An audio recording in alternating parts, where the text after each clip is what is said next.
क्या रूस के कजान में हो रही ब्रिक्स की बैठक से भारत और चीन के रिश्तों की नई शुरुआत भी होगी? इस सवाल की वजह प्रधानमंत्री मोदी और चीन के राष्ट्रपति शी जिनपिंग के बीच कल होने जा रही मुलाकात है, जिसमें दोनों नेता करीब करीब 5 साल बाद एक दूसरे के साथ बातचीत करने बैठेंगे। थोड़ी देर पहले विदेश सचिव ने इसे लेकर जानकारी दी।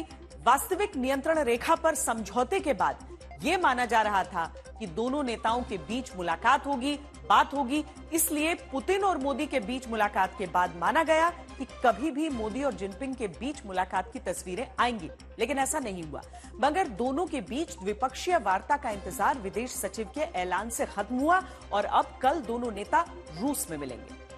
I can confirm that there will be a bilateral meeting held between Prime Minister Modi and President Xi Jinping tomorrow, 23rd of October, on the sidelines of the BRICS summit. The exact time and other logistics are being worked out, but the meeting will take place tomorrow.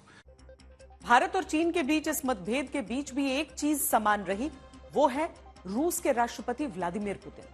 पिछले 5 सालों में भारत और रूस नजदीक आए तो चीन पर रूस की निर्भरता बढ़ती चली गई। इसके बावजूद रूस ने भारत के खिलाफ कभी काम नहीं किया।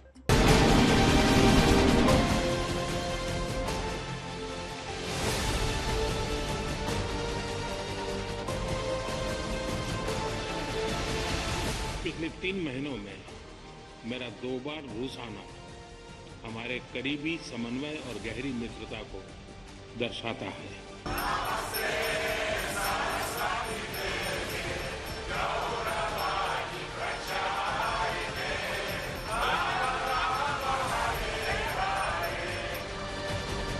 ब्रिक्स की बैठक में हिस्सा लेने रूस के कजान गए प्रधानमंत्री मोदी पर दुनिया की नजर है। सब देखना चाहते हैं कि जिस वक्त दुनिया में तनाव, उस वक्त भारत क्या रोल निभाता है।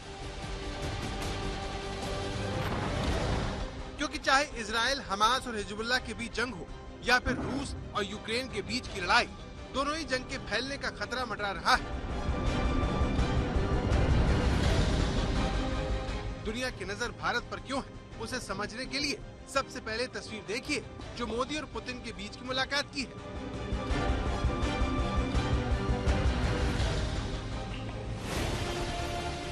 भारत और रूस के बीच हुई द्विपक्षीय बैठक में प्रधानमंत्री मोदी और रूस के राष्ट्रपति पुतिन का ऐसा अंदाज देखने को मिला जिसे देखकर अमेरिका का जलना तय।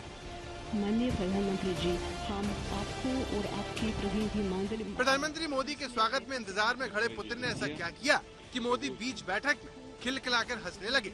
इस सवाल का जवाब आपको दें, उससे पहले सुनिए प्रधानमंत्री मोदी ने किस बेबाक अंदाज में पुतिन के सामने एक बार फिर रूस यूक्रेन युद्ध का न सिर्फ जिक्र किया बल्कि शांति की अपील की। रूस और यूक्रेन के बीच चल रहे संघर्ष के विषय पर हम लगातार संपर्क में रहे हैं। जैसा मैंने पहले भी कहा है, हमारा मानना है कि समस्याओं का समाधान शांतिपूर्ण तरीके से ही होना चाहिए। शांति और स्थिरता की जल्द से जल्द बहाली का हम पूरी तरह समर्थन करते हैं। प्रधानमंत्री मोदी पुतिन के सामने 2 मिनट तक बोले, लेकिन उसमें उनका सबसे ज्यादा जोर शांति को लेकर रहा। हमारे सभी प्रयास मानवता को प्रमुखता देते हैं। आने वाले समय में भी भारत हर संभव सहयोग देने के लिए तैयार है। एक्सेलेंसी, आज इन सभी विषयों पर विचार साझा करने का एक और महत्वपूर्ण अवसर है। इससे पहले जब पीएम मोदी कजान एयरपोर्ट पहुंचे तो उनका स्वागत लड्डू और ब्रेड नमक के साथ किया गया। एयरपोर्ट पर ही पीएम मोदी प्रवासी भारतीयों से भी मिले।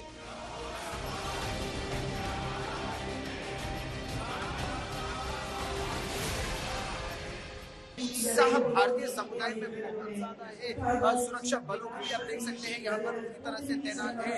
रूस के वो कलाकार जो भरतनाट्यम या कुचिपुड़ी या उड़ीसी नृत्य करते हैं वो भी, और जो इंडोलॉजिस्ट यहाँ पर है वो भी प्रधानमंत्री नरेंद्र मोदी से मिलना चाहते हैं। यहाँ पर इस्कॉन के कई सदस्य हैं, वो यहाँ पर आए हुए हैं। ब्रह्मा कुमारी इसमें सदस्य हैं, वो यहाँ आए हुए हैं। तो ये आपको दिखाता है कि यहाँ पर जो भारतीय समुदाय है उसमें कितना जबरदस्त उत्साह है प्रधानमंत्री नरेंद्र मोदी के स्वागत के लिए। मुझे लगता नहीं मैं उनके सामने कुछ बोल पाऊंगी, स्पीचलेस हो जाऊंगी। उनका प्रेजेंस ही इतना चार्मिंग है कि मुझे लगता नहीं मैं उनके आगे कुछ बोल पाऊंगी।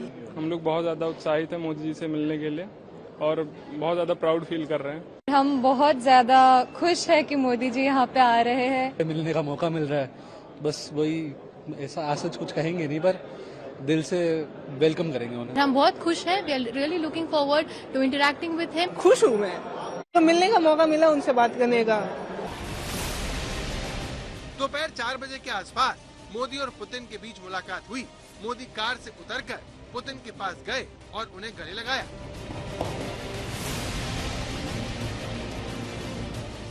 इसके बाद वो पल आया जब पुतिन ने मोदी को लेकर ऐसा कुछ कहा जिससे वो खिलखिलाकर हंस पड़े। принять целый ряд важных решений, направленных на дальнейшее совершенствование деятельности объединения и укрепление многопланового сотрудничества в его рамках. माननीय प्रधानमंत्री जी, У нас такие отношения, что я считал, что вы и так все понимаете. हमारे इतने रिश्ते हैं कि मुझे ऐसा लगा कि आपको कोई अनुवाद नहीं चाहिए। भारत और रूस के बीच की करीबी को इसी बात से समझा जा सकता है कि पिछले 3 महीनों में पीएम मोदी दूसरी बार रूस पहुंचे हैं। इससे पहले जब वो जुलाई में रूस गए थे तो उन्होंने पुतिन को सलाह दी थी कि बम, बंदूक और गोलियों से शांति संभव नहीं है। इसके बाद पीएम मोदी यूक्रेन के दौरे पर भी गए थे, जहां उन्होंने जेलेंस्की से कहा था। दुनिया के किसी दूसरे नेता ने शायद ही मॉस्को में पुतिन और यूक्रेन में जेलेंस्की के जाकर ये सब कुछ कहा हो। पीएम मोदी ने युद्ध को लेकर न सिर्फ जेलेंस्की बल्कि पुतिन को भी खरी खरी सुनाई। भारत रूस संबंध आपसी विश्वास और सम्मान पर आधारित है। बहुत कम ऐसे मौके आए हैं जब दोनों देशों के बीच किसी मुद्दे पर सहमति नहीं बनी है। हजारों किलोमीटर दूर होने के बाद दोनों देशों के रक्षा, आर्थिक और कूटनीतिक संबंध काफी मजबूत हैं। वैश्विक स्तर पर रूस ने भारत के हितों के खिलाफ कभी कोई काम नहीं किया। 1971 की जंग हो या 1999 में करगिल की लड़ाई हो, रूस ने हमेशा भारत का साथ दिया। रूस अब एशिया की ओर तेजी से रुख कर रहा है। चीन पर उसकी निर्भरता बढ़ रही है, लेकिन भारत की कीमत पर वो चीन के साथ नहीं है। दोस्ती की एक और मिसाल पाकिस्तान से रूस की दूरी है। भारत में कई बार आ चुके व्लादिमीर पुतिन आज तक पाकिस्तान नहीं गए। रूस आज भारत का सबसे भरोसेमंद ऊर्जा का केंद्र बन चुका है। भारत के लिए रूस से दोस्ती चीन और अमेरिका समेत पश्चिमी देशों को संतुलित करने के काम आती है। कुल मिलाकर रूस दुनिया का इकलौता देश है जिसने भारत के भरोसे को आज तक नहीं टूटने दिया। कल सारी दुनिया की नजरें रूस पर होंगी, जहां हो रही ब्रिक्स की बैठक में नरेंद्र मोदी, व्लादिमीर पुतिन और जिनपिंग न सिर्फ एक मंच पर होंगे बल्कि एक दूसरे से मुलाकात करेंगे। लेकिन सबकी नजरें मोदी और जिनपिंग पर होंगी, जो करीब करीब 5 साल बाद द्विपक्षीय वार्ता करेंगे। जो चीन आए दिन दक्षिण चीन सागर में पड़ोसी देशों को डराता रहता है, जो चीन ताइवान को हड़पने के लिए तैयारियों में जुटा हुआ है,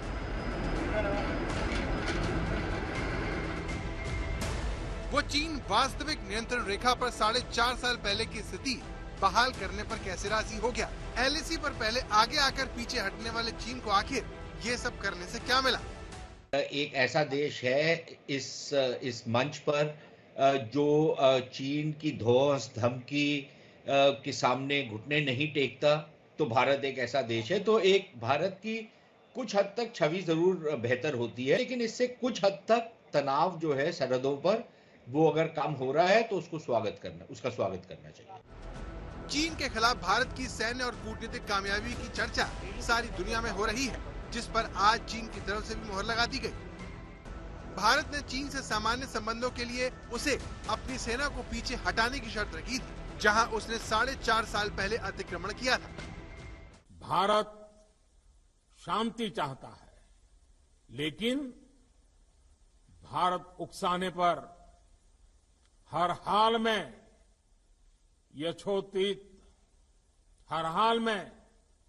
यथोचित जवाब देने में सक्षम है।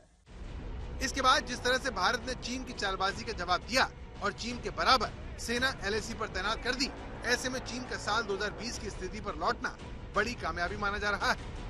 अप्रैल 2020 में चीन की सेना ने कम से कम 6 जगह पर अतिक्रमण किया था, लेकिन 2 साल बाद चीन की सेना 4 स्थानों से पीछे हट गई थी।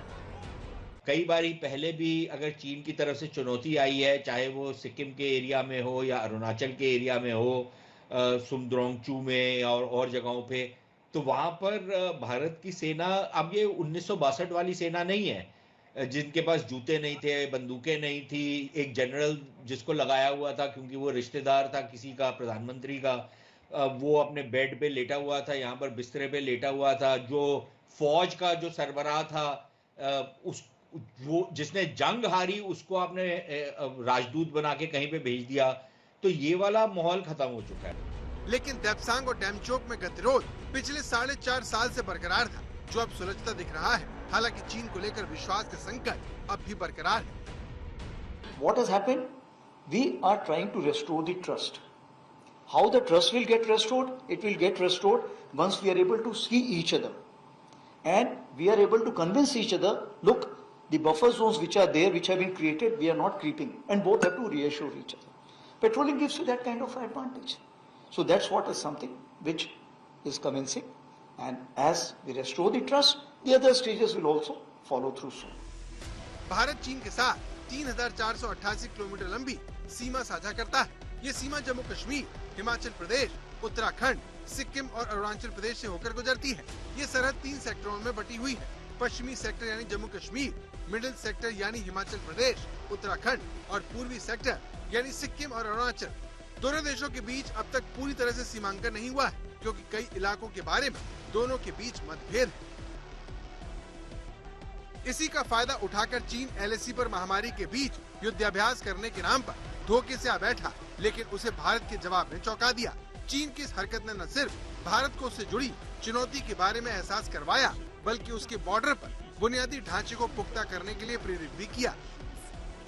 इन प्रोग्रेस है, हम ये कहें कि हम बिल्कुल ही तैयार हैं, मेरे ख्याल वो भी एक लिहाज से ठीक नहीं होगा, लेकिन तैयारियां हुई हैं। जिस लिहाज से हमने बॉर्डर का इंफ्रास्ट्रक्चर बनाया है ताकि अगर ज़रूरत पड़े तो फौजें जल्दी मूव कर सकें, जिस प्रकार से हमने बॉर्डर्स के ऊपर जिस तरीके का जमावड़ा अपना किया है, ना सिर्फ सैनिकों का लेकिन तमाम और जो इक्विपमेंट है, वॉर प्लेटफॉर्म्स हैं, जंगी प्लेटफॉर्म हैं, उन सब का वहाँ पर जमावड़ा किया है। उससे तो ये ज़रूर सबको नज़र आ रहा है कि भाई भारत इनकी धौस धमकी से पीछे हटने वाला नहीं है। चीन और भारत के बीच सीमा विवाद बहुत पुराना है, जिसे सुलझाने के लिए कई समितियां बनाई जा चुकी हैं। जानकारों का मानना है कि दोनों देशों के बीच हाल के समय में कई उच्च स्तरीय बैठकों के चलते तनाव कम हुआ है, लेकिन क्या चीन पर भरोसा किया जा सकता है? भारत और चीन की तरफ से समझौते पर विस्तार से कुछ भी नहीं बताया गया है, इसीलिए वास्तविक नियंत्रण रेखा पर चीन की तरफ से जो स्थायी स्ट्रक्चर बनाए गए हैं, क्या उसे हटाया जाएगा, इस बारे में पुख्ता तौर पर अभी कुछ नहीं कहा जा सकता। लेकिन इतना तो तय है कि इससे दोनों देशों में तनाव कम जरूर होगा। गौरव सावंत, कजान, रूस, आज तक।